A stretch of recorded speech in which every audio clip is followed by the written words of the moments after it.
You talk about the 49ers, because you know, that's kind of like the arch enemies to the Dallas Cowboys, but I found out something I didn't know a long time ago. I found out, y'all remember Redbird Mall? Yeah. I went in the back offices one time. Me and Tom Joyner was hosting the Cowboys pep rally down there.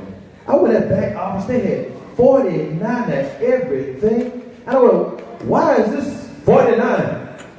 They said, man, the guy that owns the 49ers, he owns this mall. So I said, okay, the Cowboys don't win it. I'm all for the 49ers and Burton and Charles Hayden. What we got next, bro? We got a gentleman. Oh, yes. Not just a gentleman. Yes, we said William Johnson. That's what we said. Hey, Billy. Help me bring up Billy Whiteshoes Johnson. Y'all don't even understand. Got some white shoes. You don't even understand. There was no such thing as an end zone celebration until Billy Whiteshoes Johnson and the Houston Oilers, arguably one of the greatest players in Houston Oilers history and the Atlanta Falcons. When you think about the Houston Oilers back in the day, you thought about Earl Campbell, you thought about Bum Phillips, and of course the great Billy Whiteshoes Johnson, wide receiver.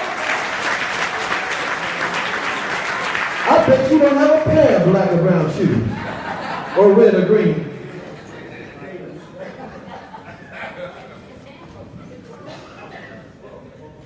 I don't know where he found some white gaiters to wear.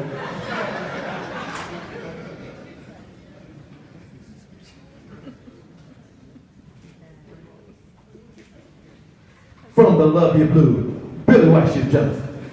Thank you. Good afternoon to all. And you know, whenever you get to come to a African American affair or black affair, you know, the first thing they're going to do is say, give an honor to God. Well, I think we've been honored enough with everybody saying give an honor to God.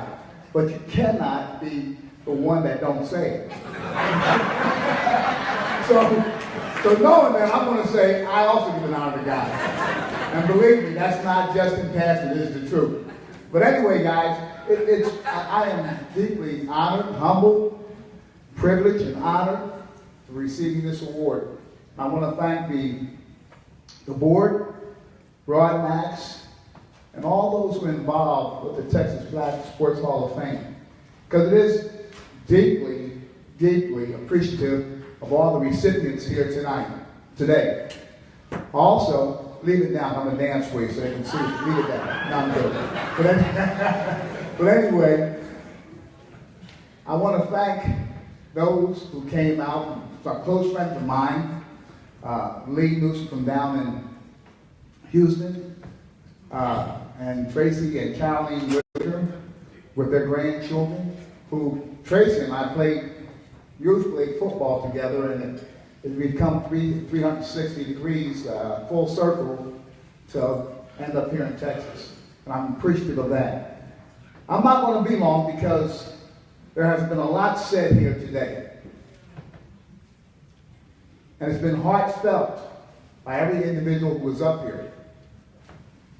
And I felt the same way, talking about the times are changing, talking about what it takes to be successful. And I'll say this, for those veterans who have received the award earlier, not one of us who's been fortunate enough to have been married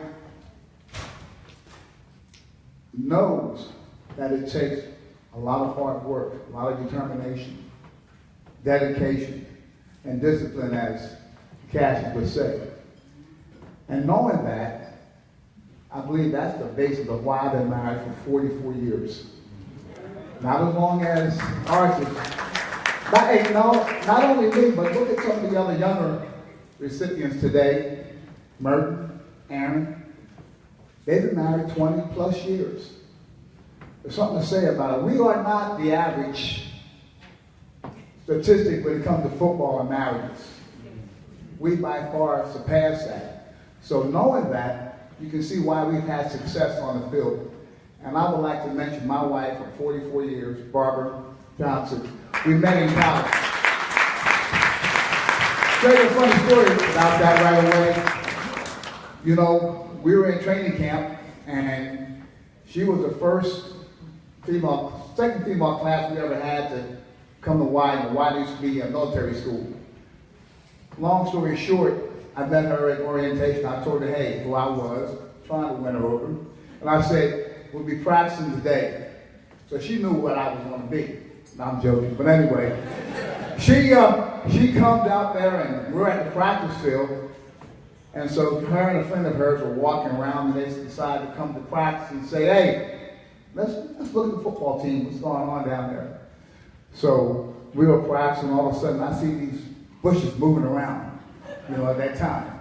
And she was peeping through and, hiding back about 150 yards away. And I look up, and there she was. And that was an omen for me, knowing that this lady would be my wife 44 years later. So having said that, I'm very appreciative of her making that trek to select me as her beau. But now, here it is.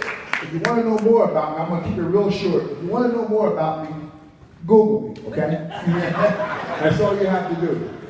But I've been fortunate enough to been known throughout for the dance that I do, and believe it or not, nothing I do is original. It's from Rufus Thomas, and it's called The Funky Chicken. So I would like everyone to stand up. Everyone to stand up. Anyway. For those of you who can't stand up. Put it that way. Once you get in a good athletic stance, good athletic stance. All right, see, you understand that. You tell them get in a good athletic stance, right? So get on the balls of your feet, put your hands in the air. Put your hands in the air. Now, for those of you who have good legs and good knees, you're going to move them in and out, just like this. And then, now if you can move to your right, you can move to your left. And there you go. Fast, you guys. A little stiff in the hips, but anyway, that's my dance, that's my time, and thank you guys so much. And I truly appreciate all that you guys do in this area, because you guys are the legacy that young people and others who are coming behind us going to look up to. The great Billy Whiteshoes Johnson. Billy Johnson. Congratulations. The originator, the men's spread and the women's pet, Mr. Billy Whiteshoes.